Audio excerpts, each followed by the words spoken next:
Hi everybody! This Whimsy session is heavily inspired by my son. He's about a year and a half, well closer to 2 by the time y'all watch this video, and he's really into music. Actually, he's really into Daft Punk.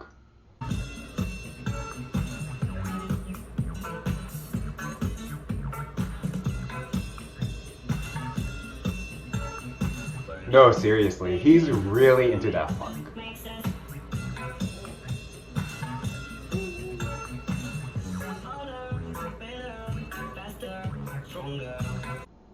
So you can't tell from that video clip there, but my son is listening to Daft Punk on a vinyl record. And my son's amazing, he can do a lot of things, but he doesn't quite have the skills yet to turn on the stereo, put a record on, and then, hang out and listen to it. So you can imagine when he wants to listen to Daft Punk, it can be a pretty frustrating experience.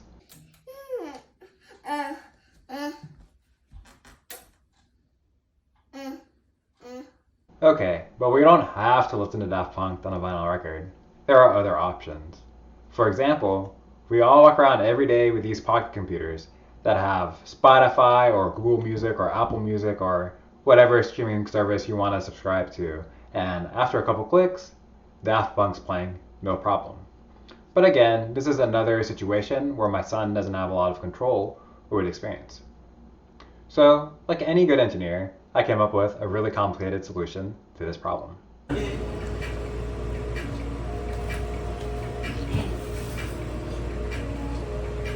So the basic criteria for what I was looking for was to have something that had the look and feel of a toy. So it might be something that my son's familiar with. You could imagine that I might have something that's the size of this little kid's shoebox. And the box might have a speaker and 3 buttons. And as you click on each of the buttons, a different song plays.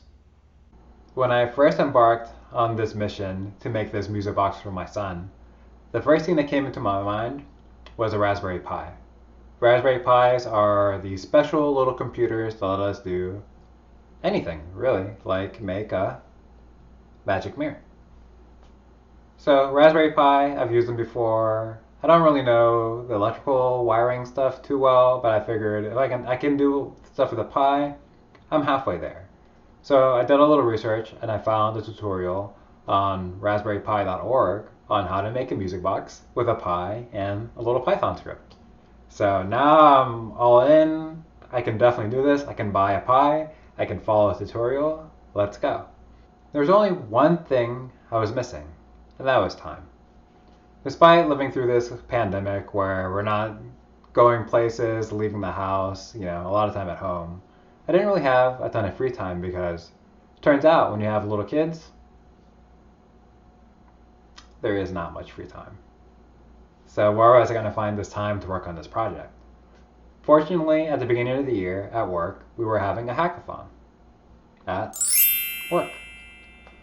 So this was a perfect opportunity for me to work on this project and see, could I actually make something here? So when the hackathon came around, I pulled up the tutorial and started getting to work. The first thing I had to do was write the Python script that was going to power the interactions with the Raspberry Pi and the buttons.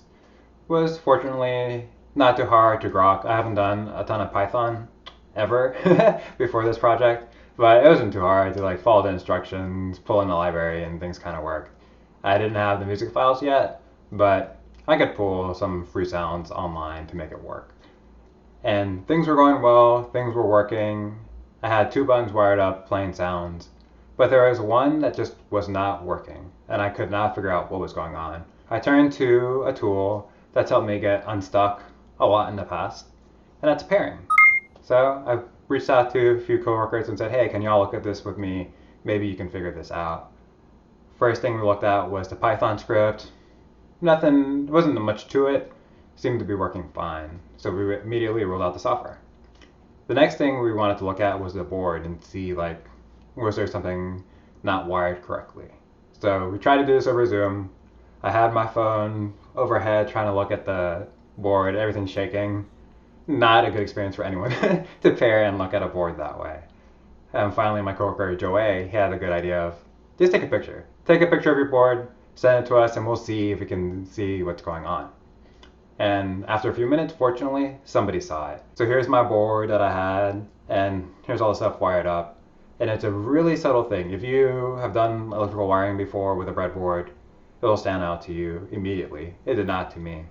But you can see here, there's this little gap between the different parts of the board. A lot of boards, typically this ground line will run all the way up and down. Mine was split in half. I didn't realize that, so I thought I had a ground connection when I didn't.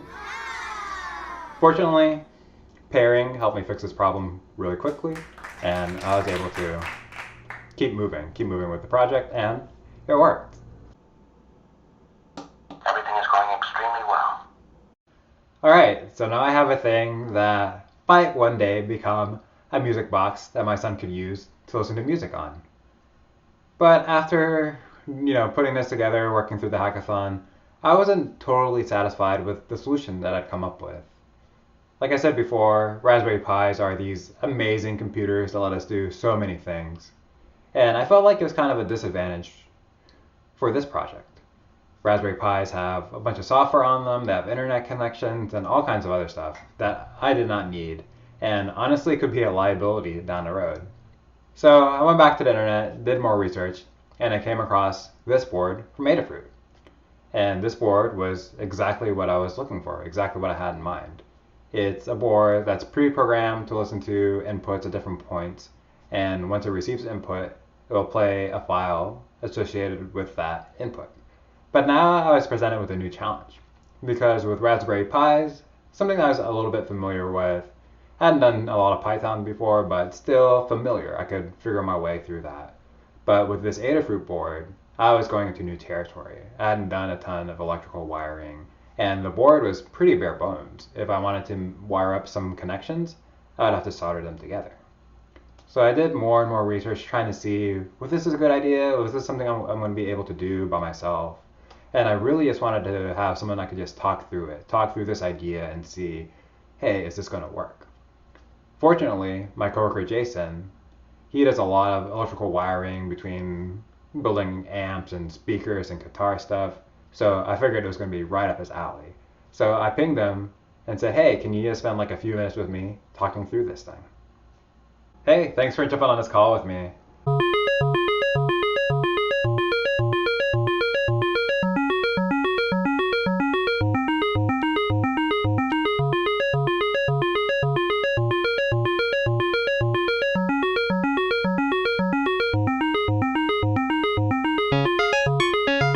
Yeah. Any other questions about the upcoming project there? It sounds like a cool one. Yeah, no questions. I'm excited to get working on it. All right, now that I have some questions answered, it's time to make the thing.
And now it's time to see if this thing works. Okay, momento. Uy. Ah, así no, ok, mire, peligroso. Ok, mire. Ok, paro. Aquí tenemos, ok, empuje el rojo. Mire aquí, el rojo, empuje, ok. Dígalo, aquí, rojo.